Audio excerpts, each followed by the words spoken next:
गुरु प्यारी साध संगत जी, आप सभी को प्यार भरी राधा स्वामी जी। साध संगत जी, एक दिन प्रधानमंत्री मोदी जी ने अचानक एक अनोखी यात्रा का निर्णय लिया। उनकी यात्रा का उद्देश्य एक महत्वपूर्ण आध्यात्मिक स्थल पर जाना था। वह था डेरा, जो कि भारत की धार्मिकता और शांति का प्रतीक माना जाता है। यह यात्रा न केवल एक सरकारी मिशन थी, बल्कि एक आध्यात्मिक यात्रा भी थी, जहां प्रधानमंत्री मोदी का मन कुछ जानने और समझने के लिए तैयार था। उनका मन था कि आज वह कुछ ऐसा सीखें जो उन्हें अपने देश की सेवा में और अधिक सशक्त बनाए। प्रधानमंत्री मोदी जी का काफिला डेरे पहुंचा, जहां लाखों लोग पहले से ही बाबा जी के दर्शन करने के लिए उपस्थित थे। साध संगत जी, बाबा जी, जो डेरे के प्रमुख और जीवन के सच्चे मार्गदर्शक माने जाते हैं, प्रधानमंत्री मोदी जी का स्वागत करने के लिए खड़े थे। मोदी जी ने बाबा जी के चरणों में प्रणाम किया और कहा, बाबा जी, हम देश के विकास के लिए कई योजनाओं पर काम कर रहे हैं, लेकिन समाज में कुछ ऐसे मुद्दे हैं जिनका समाधान ढूंढना बहुत कठिन लगता है। क्या आप हमें कोई दिशा दिखा सकते हैं?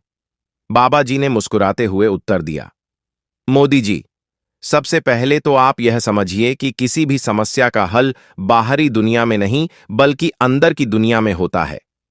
जब इंसान अपने मन और हृदय को शुद्ध करता है, तो उसका प्रभाव समाज पर भी पड़ता है। हर समस्या का समाधान शांति और संतुलन में है। फिर बाबा जी ने एक उदाहरण देते हुए समझाया, मान लीजिए आप एक बगीचे में बीज बो रहे हैं। आप इस बीज को अच्छे से पानी देते हैं, उसे सूरज की रोशनी मिलती है और समय के साथ वह पौधा बड़ा होता है। अगर आप उस पौधे को सच्ची निष्ठा और मेहनत से बढ़ने का अवसर देंगे, तो वह निश्चित रूप से फल देगा। ठीक उसी तरह जब आप अपने लोगों को सच्ची निष्ठा और आदर्शों से मार्गदर्शन देंगे, तो समाज भी तरक्की करेगा। प्रधानमंत्री मोदी जी चुपचाप सुन रहे थे। बाबा जी की बातों में गहरी सच्चाई थी, जिसे समझना जरूरी था। फिर बाबा जी ने आगे कहा, जिंदगी में सच्चे उद्देश्य की पहचान करो। हर कार्य को निस्वार्थ भाव से करो। जब आप किसी कार्य को सिर्फ देश और समाज के भले के लिए करते हैं, तो उस कार्य में सफलता और शांति दोनों मिलती है। मोदी जी ने एक गहरी सांस ली और फिर पूछा, बाबा जी, मैं हमेशा सोचता हूं कि तरक्की के लिए क्या सही कदम उठाना चाहिए। कभी कभी मार्गदर्शन का अभाव महसूस होता है। क्या आप मुझे और मेरे जैसे नेताओं को कोई विशेष मार्गदर्शन दे सकते हैं?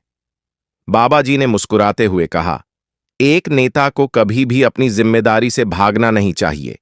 राजनीति का सबसे बड़ा कार्य समाज की भलाई है। अगर आप हर कदम जन कल्याण के लिए उठाएंगे, तो आपकी हर मुश्किल आसान हो जाएगी। लोग आपके साथ होंगे और देश भी सही दिशा में बढ़ेगा। इन शब्दों ने प्रधानमंत्री के दिल को छू लिया। उन्हें समझ आ गया कि राजनीति केवल सत्ता का खेल नहीं है, बल्कि यह एक बहुत बड़ी जिम्मेदारी है, जिसमें नैतिकता, सेवा और जनकल्याण की भावना होनी चाहिए। प्रधानमंत्री मोदी जी ने बाबा जी का धन्यवाद किया और उन शिक्षाओं को अपने जीवन में उतारने का संकल्प लिया। जैसे ही वह डेरे से बाहर निकल रहे थे, उन्हें महसूस हुआ कि दुनिया की सबसे बड़ी ताकत बाहरी परिस्थितियों में नहीं, बल्कि अंदर की शांति और संतुलन में होती है। यह कहानी न केवल प्रधानमंत्री मोदी जी के लिए, बल्कि हम सभी के लिए एक महान संदेश है। जीवन में सफलता केवल बाहरी कामयाबी में नहीं, बल्कि अंदर की शांति और संतुलन में है।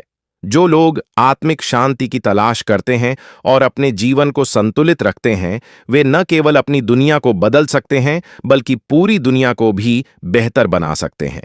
साध संगत जी, आगे जो मैं आपको सच्ची घटना सुनाने जा रही हूं, यकीन मानिए, आप चाहे किसी भी परेशानी या मुश्किल से गुजर रहे होंगे, तो आपको परेशानी या मुश्किल से लड़ने की ताकत या हिम्मत मिल जाएगी।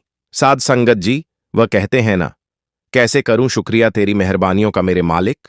मुझे मांगने का सलीका नहीं है, पर तू देने की हर अदा जानता है।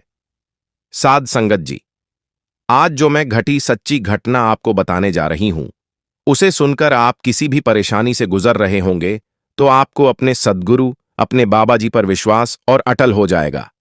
एक बार की बात है, एक गुरु सिख जो रोज सुबह उठकर भजन सिमरन करता, मालिक की भजन बंदगी करता, लेकिन उसके घर गरीबी बहुत थी, पर फिर भी सारे परिवार के लोगों में संतोष बहुत था और पूरे प्रेम भाव से गुरु के घर से जुड़े हुए थे। साध संगत जी, पिछले प्रारब्ध कर्म कटवाने के लिए सतगुरु कुछ दुख तकलीफ दे देते हैं।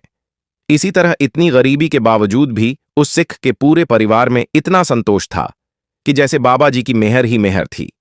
वह रोज सुबह बिना नागा बैठकर भजन सिमरन करता, नाम जपता। इतनी गरीबी के बावजूद भी उसने बाबा जी से कभी कोई शिकायत नहीं की। प्रारब्ध कर्मों के कारण अब उस सिख की जिंदगी में बीमारी की दस्तक हुई और उसी को गले का कैंसर निकला। जब पता लगा तो लास्ट स्टेज पर था। 3-4 डॉक्टर्स को अलग अलग दिखाया, पर लास्ट स्टेज में कैंसर कंफर्म हो गया और डॉक्टर ने ऑपरेशन बता दिया। अब वह भाई बहुत परेशान था, क्योंकि घर में इतनी गरीबी, ऊपर से कैंसर का ऑपरेशन कैसे करवाएंगे, इतना खर्च कैसे हो पाएगा। लेकिन उसके घर के सभी लोग इतने अच्छे थे कि बच्चे भी कहने लगे, पापा हम घर बेचकर भी आपका ऑपरेशन कराएंगे। लेकिन वह सिख मन ही मन सोचता है, घर बेचकर तो हम सब रास्ते पर ही आ जाएंगे, सब कुछ खत्म हो जाएगा। अब वह सिख इतना परेशान कि सत्संग घर के बाहर जाकर बैठ गया। उधर घर वाले घर बेचने की तैयारी कर रहे थे, इधर वह गुरु का सिख जहां सत्संग के बाहर बैठा था, वहीं पास की दीवार में एक टुक लिखा हुआ था, साध संगत जी। इसका मतलब है, सारे लोग देख लिए, पर तेरे दर जैसा कोई दर नहीं मेरे सच्चे पातशाह। अब वह सिख मन ही मन अरदास करता जा रहा था, रोता जा रहा है, सच्चे पातशाह कृपा करो, मुझ गरीब पर तरस करो, कोई रास्ता दिखाओ, आपके दर जैसा कोई दर नहीं है, तो मेरा दुख दूर करो। साध संगत जी, जैसे ही उसके दिल से अरदास निकली, उसी समय कीर्तन की यह पंक्तियां शुरू हो गईं, मानो बाबा जी उसके सवाल का जवाब दे रहे हों। जब मन परेशान हो, न कुछ समझ आ रहा हो और 2 रास्ते दिख रहे हों जिसमें पता ही नहीं चल पा रहा हो कि क्या सही है और क्या गलत है, तो गुरु के दरबार में या सत्संग में जहां भी जाओ, मन में अरदास करके जाओ। जो भी पहली पंक्तियां वहां सुनाई देंगी, वही बाबा जी का जवाब आपके लिए होगा, क्योंकि गुरुवाणी के रूप में जवाब देते हैं। तो अब उस सिख ने जैसे ही वह पंक्तियां सुनी और शुरू हुई, उसी वक्त उस भाई को खांसी आनी शुरू हो गई और वहां बैठी संगत डिस्टर्ब न हो, इसलिए उस भाई ने खांसी कंट्रोल करने की कोशिश की तो उसकी एकदम से चीख निकल गई। जैसे ही खांसी इतनी तेज आई तो उसके गले से एक पूरा 150 से 200 ग्राम का मांस का टुकड़ा मुंह से बाहर आ गया और उस टुकड़े के अलावा कोई खून भी नहीं निकला, मानो सारा खून उस मांस के टुकड़े में ही समा गया हो। टुकड़ा निकालने के बाद वह भाई को इतना हल्का महसूस होने लगा और उसका दर्द मानो गायब ही हो गया। वह हैरान हो गया और उसकी आंखों से आंसू झरझर बहने लगे। वह शुक्राने के आंसुओं के साथ रोता गया और बाबा जी का शुक्र करता गया। अब उसको यकीन हो गया था कि उसकी बीमारी खत्म हो चुकी है। उसका मन जुड़ गया है शुक्राने में। फिर कई घंटों तक वह भजन सिमरन में लीन हो गया। जब कई घंटों के बाद भजन से उठा और घर गया तो उसने सबको बताया, पर किसी को यकीन ही नहीं हुआ। वह घर वाले सोचे कि शायद यह घर बचाने की वजह से ऐसा कह रहे हैं। फिर घर वालों ने दोबारा टेस्ट करवाए तो डॉक्टर हैरान हो गए। रिपोर्ट में एक भी बीमारी का नामो निशान नहीं था। फिर उस भाई के 3-4 बार और टेस्ट किए, उसके बावजूद भी कैंसर का कोई नामो निशान नहीं था। साध संगत जी, अब मैं एक और घटना आपके साथ शेयर करूंगी, बड़े ध्यान से सुनना। वह कहते हैं ना, फना कर दे अपनी सारी जिंदगी सदगुरु की मोहब्बत में, यही वह प्यार है बंधे जिसमें बेवफाई नहीं होती। एक बार की बात है, सत्संग चल रहा था। एक पति पत्नी और गोद में एक छोटा सा बच्चा उनके साथ था। बच्चा यही कोई 8 या 9 महीने का होगा। तो सत्संग चल रहा था और वहां उस वक्त के मौजूदा सदगुरु बैठे हुए थे। वहां पहुंचकर दोनों पति पत्नी ने सदगुरु को माथा टेका और फिर बैठ गए। बाबा जी ने उन तीनों को देखा और बड़े ही प्यार से उस 8 महीने के बच्चे को भी देखा और फिर सत्संग करने लगे। जब सत्संग की समाप्ति हुई तो उन माता पिता का घर जाने को मन ही नहीं किया। बड़े उदास थे और दोनों मायूस थे। अब बाबा जी तो जानी जान हैं, उन्होंने सेवादार को भेजकर उन दोनों पति पत्नी को अपने पास बुलाया, क्योंकि बाबा जी से तो कुछ भी नहीं छुपा। फिर भी पूछ जरूरा है, क्या हुआ, क्यों रो रहे हो? दोनों तो उस 8 महीने के बच्चे के पिता ने बताया कि एक बहुत बड़ा ज्योतिषी है, उसने हमें बताया है कि हमारे बच्चे की उम्र केवल 3 साल है। 3 साल की उम्र होते ही हमारे इस बच्चे को ऐसी जबरदस्त चोट लगेगी कि या तो यह मर जाएगा या बच भी गया तो इसकी एक आंख नहीं बच पाएगी और बड़े होकर इतना अपराधी किस्म का बनेगा, शराबी कबाबी बनेगा कि सारे कुल का नाम बदनाम कर देगा। पिता रोते हुए बोला। जब हमने यह सुना तो हमारे पैरों से तो जमीन ही खिसक गई। बाबा जी, आपके पास इसलिए आए हैं क्योंकि किसी ने हमसे कहा है कि बाबा जी के पास जाओ, वही संभाल करेंगे, वही कोई रास्ता बता सकते हैं। साध संगत जी, बाबा जी उन माता पिता से बोले, कोई बिरला ही ज्योतिषी होता है जो बिना लालच के सच बता देता है। उस ज्योतिषी ने बिल्कुल सच बताया है तुम्हें। यह सुन वह दोनों माता पिता और जोर से रोने लगे। तभी बाबा जी बोले, घबराओ मत, वे मालिक सब कुछ ठीक करेगा। वह कुल मालिक किसी को निराश नहीं करता। बस हमें लेने वाले होना चाहिए। हमारा बर्तन साफ और सीधा होना चाहिए। उल्टे बर्तन में तो कुछ नहीं भरेगा। अब छोटे बच्चे कच्ची मिट्टी की तरह होते हैं, उन्हें जैसी शेप दोगे वह वैसे ही बन जाएंगे। बच्चे मन के साफ होते हैं, सच्चे होते हैं, मालिक के हुक्म पर जल्दी चलने की क्षमता होती है जो हम बड़ों में नहीं होती। इसलिए मालिक के दर पर हमें बच्चा बनकर ही जाना चाहिए, बिल्कुल खाली और साफ। तो बाबा जी उन माता पिता से बोले, इस बच्चे को मालिक का बना दो, उसको ही समर्पित कर दो। तो वह माता पिता बोले, वह कैसे बाबा जी? आप जैसा कहोगे हम वैसा ही करेंगे। तो बाबा जी बोले, इस बच्चे को सिमरन से जोड़ दो। पहले अपना सिमरन पक्का करो। जब भी सिमरन पर बैठो तो इस बच्चे को सिमरन करने के लिए अपनी गोद में बिठा लेना, चाहे बच्चा सो रहा हो या खेल रहा हो। जैसे कि बच्चे का खाने का टाइम होता है तो हम खाना खिलाते हैं, खेलने का टाइम होता है तो हम खेलने देते हैं। ऐसे ही सिमरन का भी एक टाइम बनाओ जिसमें जब तक तुम सिमरन पर बैठो तो इसको भी अपने साथ बिठाओ और इसको जपूजी साहिब का पाठ थोड़ा थोड़ा याद करवाओ। बच्चे के सामने जपो जिससे वह भी तुम्हें देखकर जपे। फिर बाबा जी बोले, यह जो वाणी की ताकत होती है, इससे सारे दुख, सारी तकलीफें टल जाती हैं। अब उन माता पिता ने बाबा जी का पूरा हुक्म माना और यही किया। सुबह हो या शाम हो, जब वे सिमरन पर बैठते तो उस बच्चे को साथ में गोद में बिठाकर सिमरन करते। ऐसे ही नित्य नियम जपते रहते जिससे उस बच्चे के कानों तक हर रोज वाणी पहुंचती और हर रोज वे माँ बाप पाठ करते, अरदास करते कि मालिक बख्श दो हमारे गुनाह, रक्षा करो। इसी तरह से 3 साल जैसे ही हुए तो एक दिन बच्चा बड़ी ऊंचाई से सीढ़ियों से गिरा और इतनी जोर से गिरता चला गया कि उसका सिर फट गया। पूरे 2 इंच गहरा जख्म हो गया था और जैसे ही हॉस्पिटल लेकर गए तो डॉक्टर हैरान थे कि आंख के पास इतना गहरा जख्म है, लेकिन फिर भी आंख बच गई। अब यह ज्योतिषी की बात भी सच हो गई। मुसीबत आई पर सिमरन ने सूली का शूल बना दिया। यह सच्ची ऐतिहासिक घटना है साध संगत जी। आगे जाकर वही बच्चा एक डॉक्टर बना और वह भी एयरफोर्स में। तो आपको पता ही है कि वहां शराब और मांस का सेवन भी होता है, पर सत्संग के प्रभाव के आगे उस बच्चे पर संगति का जरा भी प्रभाव नहीं पड़ा, क्योंकि वाणी सुनकर के बड़ा हुआ। ऐसा प्रभाव पड़ा कि मन इतना पक्का हो गया कि बुरी संगत का भी कोई असर नहीं पड़ा। बाबा जी कहते हैं कि बालक अगर कोख में है और मां नाम जप सिमरन करती है तो बच्चे पर वहां पर सीधा प्रभाव पड़ता है। या तो ऐसी स्थिति पैदा कर देंगे कि बुरी संगत वाले खुद ही पीछे हट जाएंगे, या उसकी बुद्धि इतनी मजबूत हो जाएगी कि बुरी संगत की तरफ आकर्षित नहीं होगा। यहां पर मां को बहुत ही जिम्मेदारी से और शुरू से ही अपना फर्ज निभाना है और अपने बच्चों को सत्संग से जोड़ना है।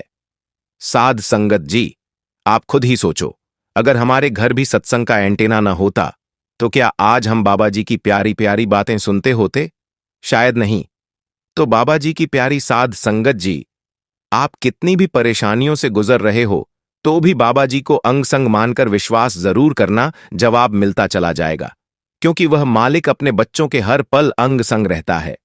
बाबा जी हमारे सब कुछ हैं, हमारी हिम्मत, हर प्रॉब्लम का सॉल्यूशन। इस नाशवान दुनिया में सहारा हमारे बाबा जी हमारे हर सवालों का जवाब बनकर आते हैं। क्या हम दुनियावी माता पिता को खुद से दूर समझते हैं? तभी तो उस पिता कुल मालिक को कैसे भूल जाते हैं जो अरबों खरबों जीवों की आवाज पलक झपकते ही सुन लेता है। कभी भी खुद को कमजोर मत समझना, क्योंकि हम जिनके बच्चे हैं ना, वे बिना बोले ही हमारा जवाब बनकर आ जाते हैं। लेकिन यह तो एहसास की बात है, सच्चा प्यार और विश्वास करके तो देखो। साध संगत जी, सब कुछ इस दुनिया में एक नाटक चल रहा है। सब सुख दुख केवल कुछ ही समय के लिए आते हैं और चले जाते हैं। इसलिए इन सुख दुखों को भुलाकर हमेशा परमानंद में स्थित कैसे रहना है, यही हम आज एक प्रसिद्ध भिक्षु की कहानी के माध्यम से जानेंगे। संगत जी, तो चलिए साखी की शुरुआत करते हैं। वैसे तो भगवान ने हम में से हर किसी को वह सब कुछ दिया है जो हमें मिलना चाहिए था, लेकिन हम में से कुछ लोग उसकी कद्र करते हैं और कुछ लोग उसकी कद्र कभी नहीं कर पाते। और कुछ तो ऐसे भी होते हैं कि उनके पास जो कुछ भी है वह उसका बखान करते थकते नहीं, यानी कि अपने मुंह से ही अपनी बढ़ाई करते कभी नहीं थकते। तो अगर आप भी उन्हीं में से एक हैं या फिर आपके मित्रों में से कोई एक ऐसा व्यक्ति है, तो दोस्तों, आज की यह कहानी आपके लिए बहुत ही ज्यादा मजेदार होने वाली है। हालांकि थोड़ी सी लंबी जरूर होगी, लेकिन यकीन मानिए आपको आपके सभी सवालों के जवाब जरूर मिलेंगे। बहुत समय पहले की बात है। एक राजा, जिसके पास इतनी धन दौलत थी कि अगर वह हर रोज दान किया करता या फिर उसे बांटा करता तो भी उसकी दौलत कभी खत्म नहीं होती। एक बार उस राजा ने अपने जन्मदिन पर एक बहुत ही बड़ा महोत्सव रखा और सभी लोगों को उसमें आमंत्रित किया। राज्य के सभी लोग वहां पर आए हुए थे। जो लोग जो कुछ भी मांग रहे थे वह उन्हें दिया जा रहा था। लोग राजा की जय जयकार कर रहे थे, राजा की प्रशंसा हो रही थी। राज्य के सभी लोग कह रहे थे कि ऐसा राजा न तो आज तक हुआ है और ना ही कभी होगा। यह सब सुन राजा भी मन ही मन बहुत खुश हो रहा था, वह फूले नहीं समा रहा था। तभी राजा ने अपने राज्य में आए हुए सभी लोगों से कहना शुरू कर दिया कि मेरे पास इतनी जमीन है कि मैं भी नहीं जानता और उसे कोई भी नाप नहीं सकता। मेरे पास एक ऐसा अभेद्य कैला है जिसमें कोई भी शत्रु कभी नहीं घुस सकता। मेरे पास इतनी धन और दौलत है कि अगर मैं उसे रोज लुटाना भी चाहूं तो वह कभी खत्म नहीं होगी, और मेरे बल के आगे कोई भी शत्रु अपने घुटने टेक देता है। राजा अपने बखान में लगा हुआ था, वह अपनी बढ़ाई कर ही रहा था कि तभी उस भीड़ में से एक फकीर साधु बाहर आया। उस साधु ने राजा से कहा, हे राजन, तुम्हारे पास कुछ भी नहीं है, फिर तुम भला इतनी अपनी बढ़ाई क्यों कर रहे हो? मुझे तो लग रहा था कि मैं ही गरीब हूं, लेकिन तुम तो मुझसे भी ज्यादा गरीब निकले। इतने लोगों के सामने जब फकीर ने राजा से यह सब कहा तो राजा को क्रोध आ गया। राजा ने तुरंत ही उस फकीर को कारागार में डाल दिया। अगले दिन उस फकीर साधु को राज्यसभा में बुलाया गया और उस फकीर से राजा ने कहा, अब कहो, तुम क्या कहना चाहते हो? इस पर वह फकीर साधु कहते हैं, मुझे लगता था कि तुम्हारे पास धन दौलत ही नहीं, लेकिन अब मुझे यह भी यकीन हो गया है कि तुम्हारे पास रत्ती भर दिमाग भी नहीं है। इस पर वह राजा और भी ज्यादा क्रोधित हो गया और उसने उस फकीर से कहा कि तुम हमारा अपमान कर रहे हो। हम चाहें तो तुम्हें अभी के अभी मृत्युदंड दे सकते हैं। इस पर वह फकीर मुस्कुराने लगे और राजन से कहा, हे राजन, किसी को कुछ देने के लिए हमारे पास भी कुछ होना चाहिए, लेकिन तुम्हारे पास तो कुछ भी नहीं है, तो फिर तुम भला मुझे क्या दे सकते हो? फकीर की इस बात पर राजा को और भी ज्यादा क्रोध आ गया। राजा ने कहा, अगर मेरे पास कुछ नहीं है तो फिर बताओ, तुम्हारे पास क्या है? तुम मुझे क्या दे सकते हो? इस पर वह फकीर मुस्कुराने लगा और कहा, हे राजन, मेरे पास जो कुछ भी है वह तुम्हें दिखाई नहीं देगा, और जो तुम्हें दिखाई दे रहा है ऐसा मेरे पास कुछ नहीं है। इस पर वह राजन कहता है, हे फकीर, मैं समझ गया कि तुम्हारी दिक्कत क्या है। तुम्हारे पास कुछ भी नहीं है और तुम चाहते हो कि तुम्हारे पास धन हो, दौलत हो। तुम गरीब हो, इसीलिए तुम अमीर होना चाहते हो। तो ठीक है, तुम अपने घर चले जाओ और अब इसकी चिंता करना बिल्कुल छोड़ दो।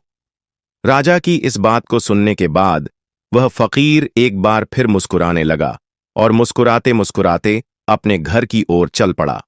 वह फकीर एक टूटी फूटी झोपड़ी में रहा करता था। जब तक वह फकीर अपनी उस झोपड़ी में पहुंचा, तब तक राजा ने उस झोपड़ी में हीरे जवाहरात से भरे हुए कुछ थैले रखवा दिए।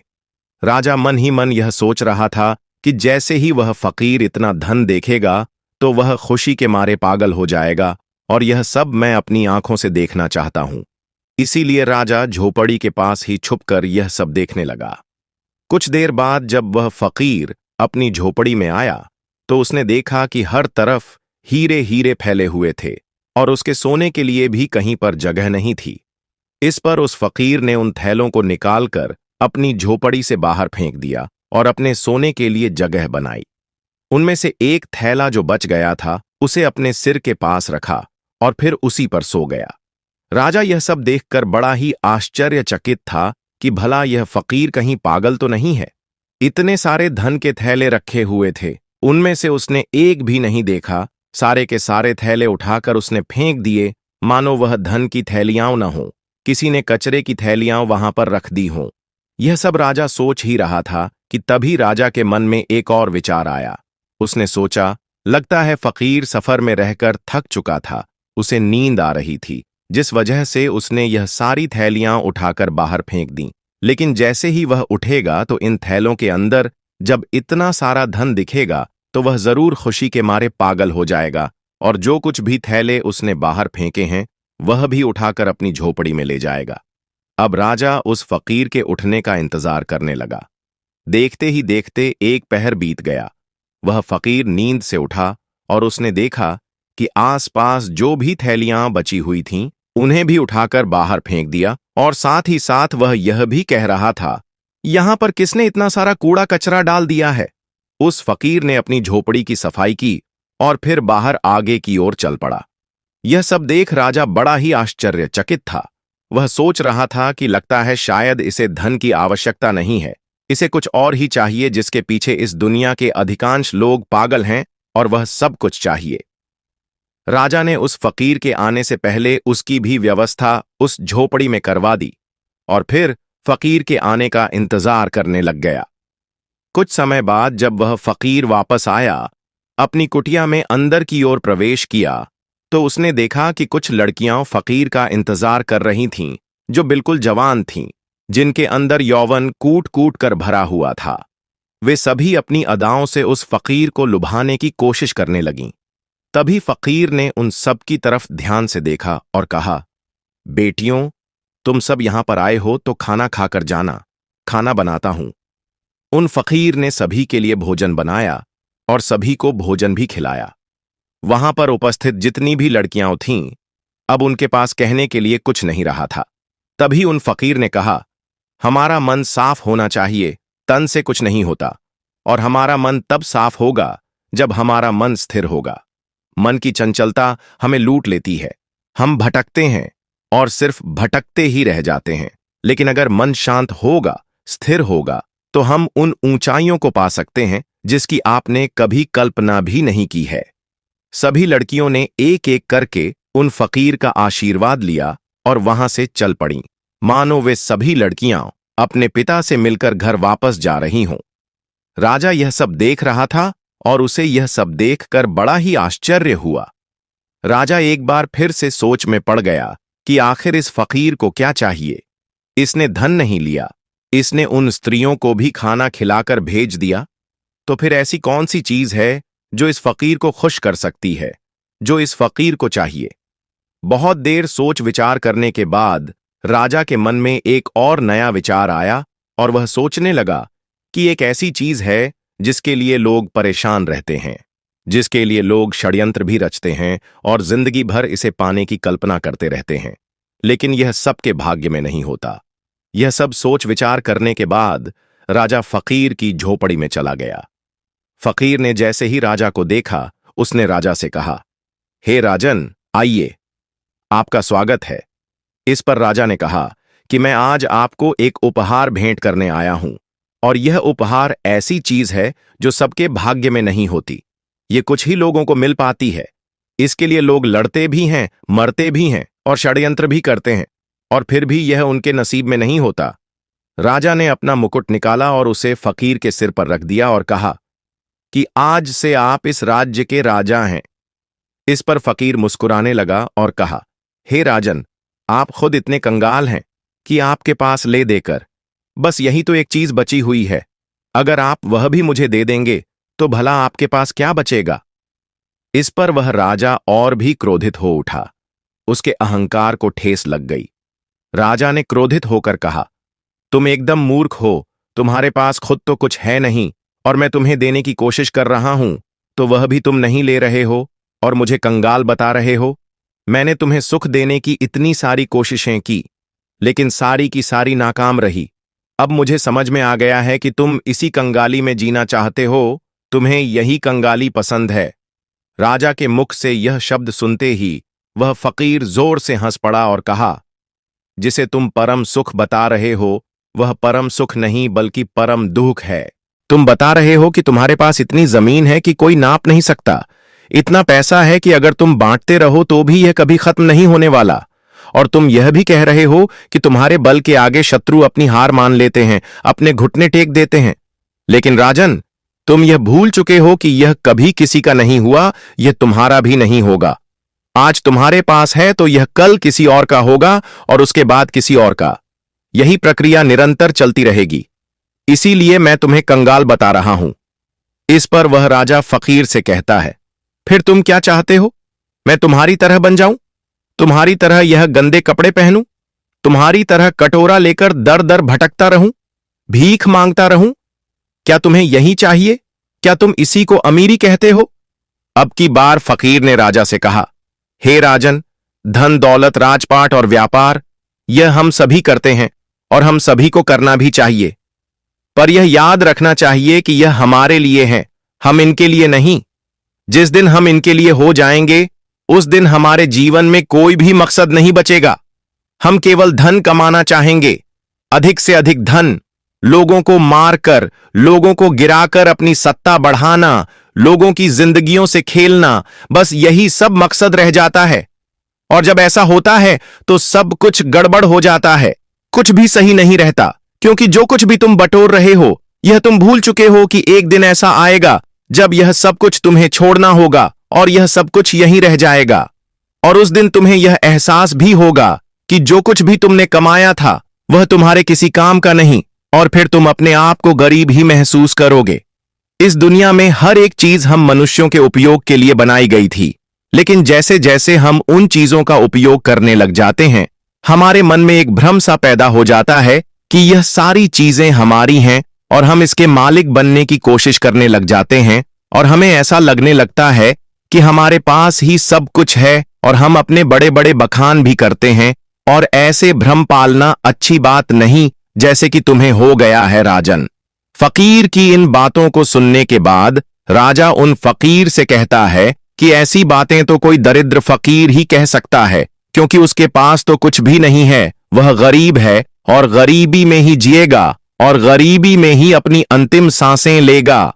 राजा की इस बात को सुनते ही वह फकीर एक बार फिर से जोर से हंस पड़ा और कहा, हे राजन, तुम्हारे पिताजी इस समय मृत्यु शैया पर लेटे हुए हैं, जाओ और उनसे पूछो कि उन्होंने अब तक क्या कमाया है। उस फकीर की बात को सुनने के बाद वह राजा तुरंत ही अपने महल लौट गया और अपने पिता के पास गया। वहां उसने देखा कि उनके पिता की तबीयत काफी ज्यादा खराब हो चुकी थी। राजा ने अपने पिता से पूछा, पिता श्री, मैं आपसे यह जानना चाहता हूं कि आपने आज तक क्या कमाया है? आपने आज तक क्या क्या इकट्ठा किया है? इतना बड़ा राज्य है, इतनी धन दौलत है, इतना यश है, और मेरे जैसा एक पुत्र भी है। क्या आपने यह सब कमाया है? अपने बेटे की बात को सुनने के बाद राजा के पिता ने कहा, बेटा, जब तक मेरे हाथ पैर सही सलामत थे, काम कर रहे थे, तब तक मुझे भी ऐसा ही लगता था, लेकिन आज जब मैं इस हालत में हूं और मुझे यह भी पता है कि बहुत ही जल्द मैं मृत्यु को प्राप्त हो जाऊंगा, तब मुझे ऐसा लग रहा है कि जैसे आज तक मैंने कुछ भी नहीं किया। मैं अपने आप को बिल्कुल खाली महसूस कर रहा हूं। जो कुछ भी मेरे पास है उसमें लालच है, षड्यंत्र है, क्रूरता है, बेईमानी है, धोखेबाजी है। वास्तविकता में यही सब लिप्त मैंने कमाया है। यही है जो कुछ मैंने अपने पूरे जीवन में कमाया है और इसी को इकट्ठा किया है।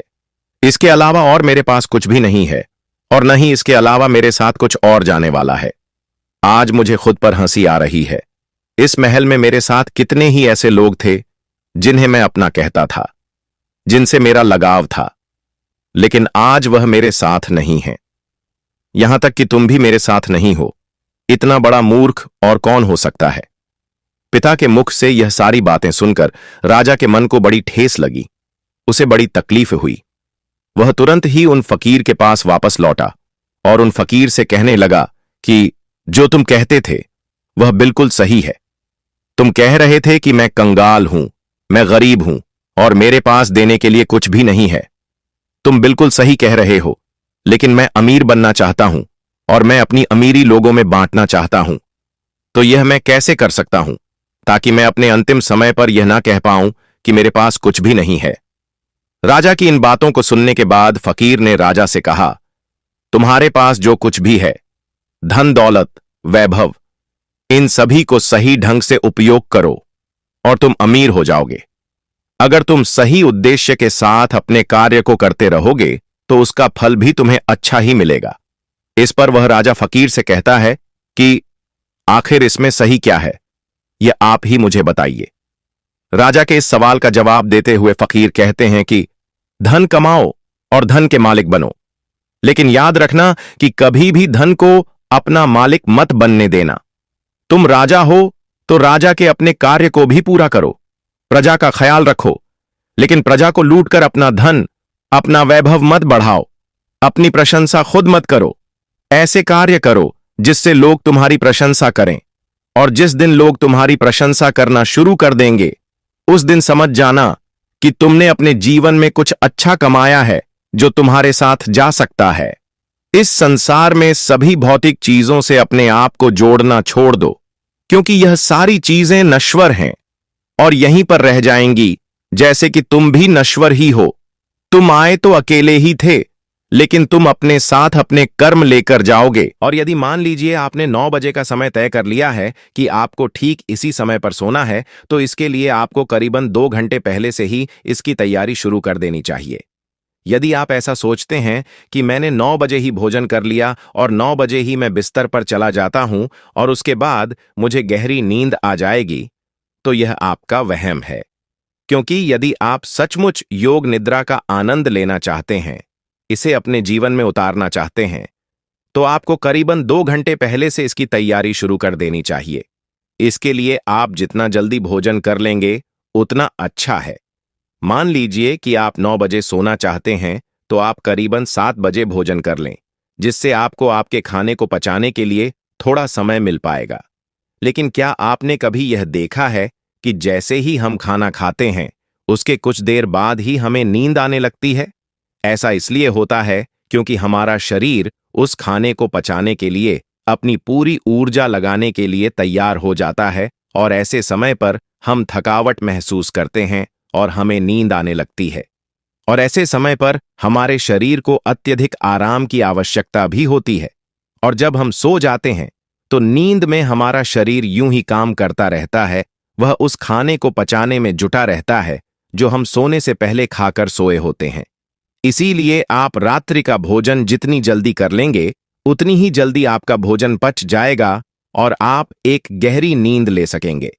आयुर्वेद के हिसाब से हमें रात्रि का भोजन सूरज के ढल जाने के पहले करना चाहिए, और आयुर्वेद में यह भी कहा गया है कि रात्रि का भोजन जितना हल्का होगा उतना ही हमारा शरीर ऊर्जावान होगा, उतनी ही जल्दी हमारा शरीर उसे पचाने में सक्षम होगा। इसलिए हमेशा कोशिश करें कि रात्रि में हमेशा हल्का भोजन करें। लेकिन आजकल हम में से अधिकांश लोग तरह तरह के तरल पदार्थों का इस्तेमाल करते हैं, तरह तरह के तेलों का इस्तेमाल करते हैं, ताकि वे अपने खाने को और भी ज्यादा स्वादिष्ट बना सकें। लेकिन इससे हमारे खाने को पकाने में और भी ज्यादा समय लगता है, और जिस भोजन को पकाने में जितना ज्यादा समय लगता है वह भोजन उतना ही ज्यादा पचने में भी समय लेता है। और इसी के विपरीत जिस भोजन को पकाने में कम समय लगता है वह भोजन उतना ही हल्का होता है और हमारे शरीर के लिए उतना ही ऊर्जावान भी होता है। हमारा शरीर इस भोजन को बड़ी आसानी से पचा लेता है और हमारे शरीर को भरपूर ऊर्जा जल्द से जल्द प्रदान कर पाता है। अगर हम कुछ उदाहरण लें तो आपने देखा होगा, आटे की रोटी बनाने में हमें समय लगता है, और जब हम इसका सेवन करते हैं तो इसे हमारा शरीर पचाने में भी भरपूर ऊर्जा का इस्तेमाल करता है। वहीं पर यदि चावल की बात की जाए तो इसे पकाने में कम समय लगता है और यह बहुत हल्का भी होता है, और इसे पचाने में हमारे शरीर को मेहनत भी बहुत कम करनी पड़ती है, जिससे हमारे शरीर की ऊर्जा बहुत कम खपत होती है। इसी प्रकार खिचड़ी, चावल, उबली हुई सब्जियां, यह सब हल्के खाने में आते हैं, और वहीं पर रोटी, घी, तेल इत्यादि जैसे यह सारे भारी खाने में आते हैं, जिन्हें पचाने में हमारे शरीर को अत्यधिक ऊर्जा लगानी पड़ती है और हमारे शरीर को इसे पचाने में अत्यधिक समय भी लग जाता है। और आप लोगों ने यह भी देखा होगा कि जब हम में से अधिकांश लोग भारी भोजन करते हैं तो उन्हें नींद बहुत देर तक आती है, अर्थात वे बहुत देर तक सोते रह जाते हैं, क्योंकि इसे पचाने में अत्यधिक समय लगता है, अत्यधिक ऊर्जा नष्ट होती है। इस कारण हमारा शरीर थक जाता है और उसे आराम की भी अत्यधिक आवश्यकता होती है। और इसी कारणवश हमारे शरीर में तरह तरह की बीमारियां भी उत्पन्न होने लगती हैं। लेकिन आजकल हम लोगों को यही नहीं पता होता कि हमें किस तरह का भोजन करना चाहिए। आप में से अधिकांश लोग रोज सुबह सुबह या शाम के वक्त व्यायाम करने जाते होंगे, अच्छा शरीर बनाने के लिए, अच्छा और सुडौल दिखने के लिए, जिससे आपका शरीर बलवान हो, ऊर्जावान दिखे। लेकिन इसके लिए आप भारी भोजन भी करते हैं। इससे आपका शरीर ऊर्जावान और सुडौल तो दिखता है, लेकिन शरीर की वह प्राकृतिक ऊर्जा, वह प्राकृतिक स्फूर्ति और प्राकृतिक ताजगी हमेशा के लिए नष्ट हो जाती है। इसीलिए कहा जाता है कि शरीर का बलवान होने से ज्यादा मजेदार है मन का आनंदित होना। यह बात बिल्कुल सच है कि हर एक मनुष्य को आराम करना चाहिए, जिससे उसका शरीर स्वस्थ और सुडौल बना रहता है, रोग मुक्त रहता है। लेकिन हमें उतना ही व्यायाम करना चाहिए जिससे कि हमारा शरीर थके ना और हमारे शरीर को कम से कम स्ट्रेस हो, कम आहार की जरूरत पड़े, जिससे हमारा शरीर प्राकृतिक तौर पर ऊर्जावान बना रहता है। आपने खुद इस चीज का अनुभव किया होगा जब आप में से अधिकांश लोग व्यायाम करते होंगे और जब आप किसी दिन जरूरत से ज्यादा या फिर यूं कहें कि कुछ कठिन व्यायाम कर लेते हैं तो आपका शरीर अत्यधिक थक जाता है और आपकी नींद की अवधि भी बढ़ जाती है। इसी कारणवश हमारे शरीर को ज्यादा आराम की जरूरत पड़ जाती है और हम इस पर ध्यान नहीं दे पाते। इसीलिए जब अगले दिन हम उठते हैं तो हमारा शरीर थका हुआ महसूस होता है, हमारे शरीर के अंदर हमें ऊर्जा कम महसूस होती है। लेकिन जो व्यक्ति समझदार हैं वे लोग यह जानते हैं कि हम चाहे शरीर के लिए कितना भी व्यायाम क्यों न कर लें, इसे चाहे कितना भी बलवान क्यों न बना लें, लेकिन एक न एक दिन तो इसे मिट्टी में मिलना ही है। और यही बात यदि हम अपने मन को समझाने में सफल हो जाते हैं तो इससे बड़ी जीत हमारे लिए और कुछ नहीं हो सकती, क्योंकि मन को समझाने से बड़ा काम इस दुनिया में कुछ हो ही नहीं सकता। जो व्यक्ति अपने मन पर काबू पा लेते हैं, उसे समझाने में कामयाब हो जाते हैं, समझ लीजिए कि उन्होंने अपने जीवन पर विजय प्राप्त कर ली, उन्होंने अपने आप पर विजय प्राप्त कर ली। क्योंकि हमारा मन ही हमें भटकाता है, हमारा मन ही हमें लुभाता रहता है, हमारा मन ही दूसरों को प्रभावित करने में लगा रहता है। जैसे कि हम में से अधिकांश लोग व्यायाम इसलिए करते हैं ताकि उनका शरीर सुडौल और बलवान दिखे और वे लोगों को प्रभावित कर सकें, जैसा कि आजकल हम सभी तरह तरह के विज्ञापनों में देखते रहते हैं। उसे देखकर हमारा मन भी उसी तरह काम करने लग जाता है, क्योंकि हमने हमेशा से तरह तरह के कलाकारों को देखा है जो अपने शरीर को सुडौल और आकर्षक बना लेते हैं। हमारा मन भी उसी पर काम करता है। हमारे मन को भी वही चाहिए, हमारे मन को भी लोगों को प्रभावित करना है, जिस कारण हम भी उसी राह पर चल पड़ते हैं। लेकिन हम कभी यह नहीं सोचते कि अगर हमारा समाज साधु संतों, आर्षि मुनियों की तरह मन को आकर्षण बनाने में ध्यान देते तो शायद हम व्यायाम से कहीं ज्यादा ध्यान को देते, उसे महत्वपूर्ण समझते। खैर, हम अपने विषय की तरफ आगे बढ़ते हैं। रात्रि को करीबन 7 बजे के आसपास आपको भोजन कर लेना है और यह भोजन हल्का होना चाहिए। उसके बाद आपको अपने शरीर को शांत और स्थिर बनाने की कोशिश करनी है, क्योंकि इस दौरान आपके पास कोई और काम नहीं होना चाहिए। 7 बजे के पहले पहले आपको आपके सारे काम निपटा लेने हैं। मेरा मन एकदम खाली, शांत और निर्मल हो रहा है।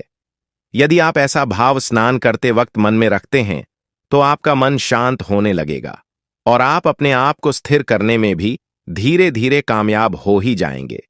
जब आप रोज रोज एक ही अभ्यास लगातार करते रहेंगे तो इसका परिणाम भी आपको उतना ही जल्दी मिलेगा। और स्नान करने के बाद कोशिश कीजिए कि आपका ध्यान किसी और पर न जाए। एकदम शांत रहिए, जो भी आपने आज किया है, जो भी वस्तुएं आपने देखी हैं, सोची हैं, सुनी हैं, उन्हें वहीं पर छोड़ दीजिए, क्योंकि वह सारी चीजें आपको अगले दिन फिर वहीं पर मिल जाएंगी। और उसके बाद अपने कक्ष की ओर आगे बढ़ें। अपने कक्ष में जो भी सुगंध आपको पसंद हो, उसका इस्तेमाल करें। हो सकता है यह कोई धूप बत्ती हो या फिर कोई परफ्यूम, आप इसका इस्तेमाल कर सकते हैं। उसके बाद अपने कमरे की रोशनी को धीमा कर दीजिए और मन को शांत करने के लिए, स्थिर करने के लिए कोई शांत संगीत लगाकर उसे ध्यानपूर्वक सुन सकते हैं। और उसके बाद आप बिस्तर पर लेट जाइए और किसी प्रकार के उपकरणों का इस्तेमाल न करें। बस सोते वक्त अपने मन में अपने आप से कहिए कि मुझे ब्रह्म मुहूर्त में उठना है, और इसे आपको बड़े ही ध्यानपूर्वक कहना है। आपका पूरा ध्यान केवल इन्हीं शब्दों पर होना चाहिए। यदि आप सुबह 4 बजे उठना चाहते हैं तो आप कह सकते हैं कि मुझे कल सुबह 4 बजे उठना है, हे प्रभु मेरी इसमें मदद कीजिएगा, मुझे अगली सुबह 4 बजे उठा दीजिएगा। क्योंकि आप ही इस सृष्टि के कर्ता धर्ता हैं, इसलिए मैं आपके भरोसे एक गहरी नींद लेने जा रहा हूं और मुझे पूरी उम्मीद है कि आप मुझे कल सुबह 4 बजे अवश्य जगा देंगे। अपने मन में यह भाव बनाए रखें और इसी भाव के साथ आप गहरी नींद में चले जाए। आपको ऐसा पूरे 21 दिनों तक करना होगा। उसके बाद आप खुद ही एहसास कर पाएंगे कि जब आप नींद में थे तब भी आपको आपके आसपास क्या हो रहा है, इन सब का ज्ञान था। आप नींद में भी जागे हुए थे और अब आपका जागरण पूर्ण हुआ और अब आप योग निद्रा में प्रविष्ट हो चुके हैं। आप यह भी एहसास कर पाएंगे कि जिस नींद को पूरा होने में 8 से 10 घंटे लगा करते थे और उसके बाद भी जब हम अगली सुबह उठते हैं तो हमारा शरीर थका हुआ और बीमार सा महसूस होता था, अब वही नींद केवल 4 से 5 घंटे के अंदर पूर्ण हो जा रही है और आपके शरीर में भी एक अलग ऊर्जा है, अलग शक्ति है। आपका मन भी स्फूर्ति से भरा हुआ है और आपका मन भी सभी कार्यों में बड़ी सरलता से और सहजता से लगने लगा है। और ऐसा इसलिए हो पाता है क्योंकि यह नींद आपकी वास्तविक नींद है। पहले जो नींद आप सो रहे थे उसमें आपके मन में तरह तरह के विचार रहते थे, तरह तरह के आपको सपने दिखाई पड़ते थे।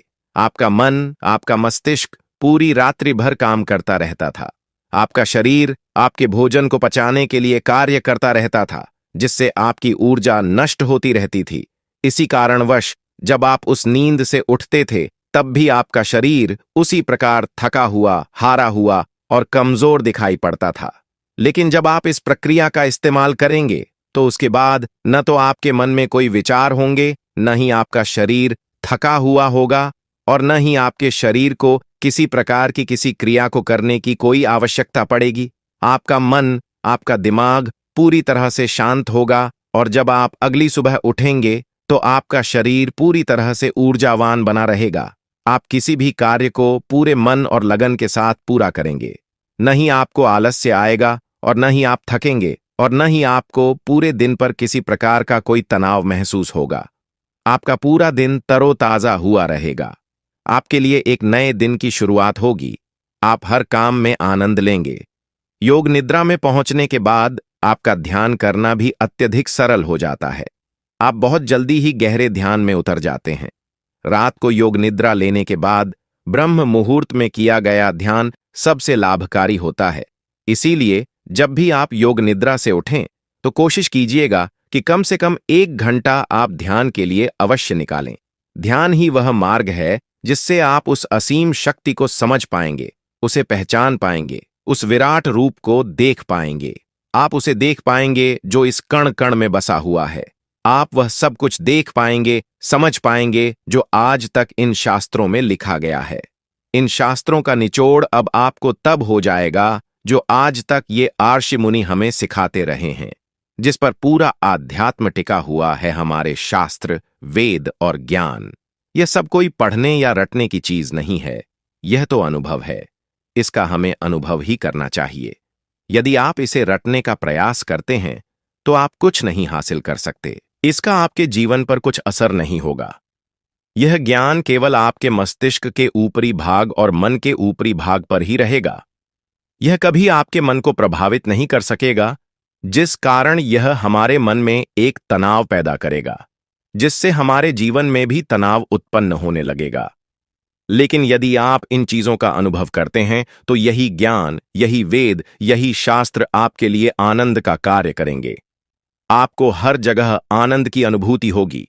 आप केवल हर जगह वास्तविकता को देख पाएंगे, सत्य को समझ पाएंगे, सत्य को जान पाएंगे और आपका जीवन भी सरल और सूक्ष्म होने लगेगा। राधा स्वामी जी।